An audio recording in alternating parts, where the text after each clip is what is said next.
Hi friends, ఈరోజు మనం ఈ వారం ఓటీటీలో సందడి చేస్తున్న మూవీస్ యొక్క ఓటీటీ ప్లాట్ఫామ్ గురించి తెలుసుకుందాం రండి. బండి సరోజ్ కుమార్ హీరోగా డైరెక్టర్గా తెరకెక్కించిన పరాక్రమ్ మూవీ యొక్క ఓటీటీ ప్లాట్ఫామ్ గురించి తెలుసుకుందాం రండి. పరాక్రమ్ మూవీ యొక్క ఓటీటీ రైట్స్ను ప్రముఖ ఓటీటీ ప్లాట్ఫామ్ అయిన ఆహా దక్కించుకొని తెలుగులో స్ట్రీమింగ్ చేస్తుంది ఫ్రెండ్స్. ఇటీవల చర్చనీయాంశంగా మారిన జోడీ రాజ్ తరుణ్ మాల్వి కలిసి నటించిన తిరగబడేరా స్వామి మూవీ యొక్క ఓటీటీ ప్లాట్ఫామ్ గురించి తెలుసుకుందాం రండి. ఈ మూవీ యొక్క ఓటీటీ రైట్స్ను ప్రముఖ ఓటీటీ ప్లాట్ఫామ్ అయిన ఆహా దక్కించుకొని ఈ నెల 20 నుంచి తెలుగులో స్ట్రీమింగ్ చేస్తుంది ఫ్రెండ్స్.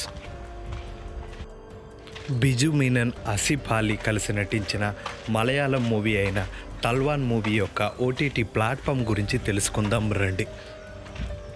తల్వాన్ మూవీ యొక్క ఓటీటీ రైట్స్ను ప్రముఖ ఓటీటీ ప్లాట్ఫామ్ అయిన సోనీ లీవ్ దక్కించుకొని తెలుగులో స్ట్రీమింగ్ చేస్తుంది ఫ్రెండ్స్.